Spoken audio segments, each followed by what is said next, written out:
Magandang araw mga kapitek. Sa video na to ay pag-uusapan natin kung ano nga ba ang mga qualifications no para maging isang assistant school head designate. Okay? Paano maging isang assistant school head designate? Ang legal basis na pag-usapan natin ngayon ay ang DepEd Order number 24 no series of 2025 o yung guidelines on the implementation of the expanded career progression for teachers and school heads in the Department of Education.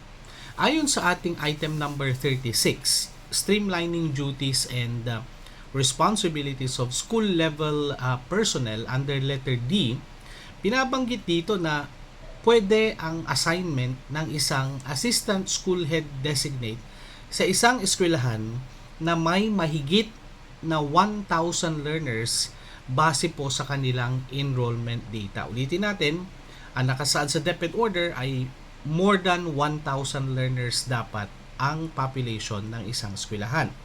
So, sino ang pwedeng mag-assign sa isang assistant school head designate?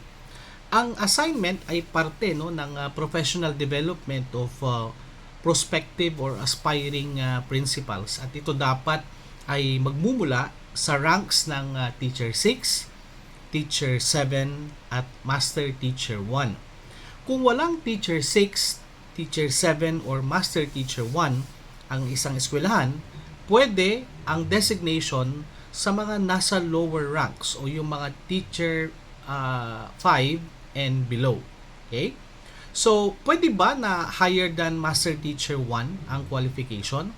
Pwede naman ayon sa ating DepEd order when the incumbent signifies future plans to switch career based on yung kanyang IDP or yung tinatawag na individual development plan. So, paano magiging official ang isang designation? Again, sabi ng ating DepEd order, ang designation ay nangangailangan ng issuance of an official designation duly signed by the school's division superintendent. Ano naman ang focus ng isang assistant school head designate? Kung ang department head designate ay nakafocus sa teaching and learning delivery, ang isang assistant school head designate ay nakafocus naman sa school operations and learner support. Isa din na kailangan natin na bigyang diin ayon dito po sa ating DepEd order ay kung ano ang magiging load ng isang assistant school head designate. So again, pursuant to DepEd order number 5 series of 2024, a designated assistant school head or assistant school principal shall be relieved of teaching load in order to allow that designation to discharge yung kanyang school leadership at management duties. Okay? Ang isang assistant school principal may be assigned a teaching load on the condition that all teachers in the school have been assigned a maximum teaching overload of 2 hours. Alright? So, again, ano yung mga specific duties naman ng isang assistant school head designate? Makikita natin dyan sa embedded photo dito sa ating video kung ano yung mga specific na mga roles and responsibilities of the assistant school head designate at ito ay makikita din natin sa Appendix 4 of the DepEd order na binabanggit po natin kanina. Ano ang IPCRF rating na gagamitin ng isang assistant school head designate para sa kanyang performance evaluation?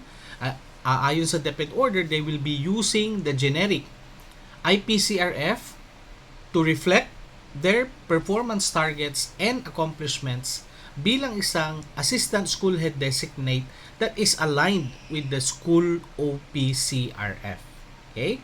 So muli po mga kapitek, ang mga provisions na ito na binabanggit natin ay directly quoted from the DepEd order at hindi po kami nagbibigay dito sa video na to, hindi kami nagbigay ng interpretation sa bagay na ito. Ang ginawa lang natin dito is nirelay lang po natin yung mga mahahalaga na mga provisions base po sa DepEd order number 24 series of 2025. Moreover, mga kapitek, kailangan din po nating maintindihan na ang assignment ng isang assistant school head designate ay nasa kapangyarihan ng ating schools division superintendent bilang ating appointing authority, and we respect po ang kanilang wisdom, yung kanilang authority, at yung kanilang discretion sa bagay po na ito. Muli po, sana ay nakapagbigay ito ng additional information sa inyong lahat. Mula po sa The PTech team, maraming salamat at hanggang sa muli.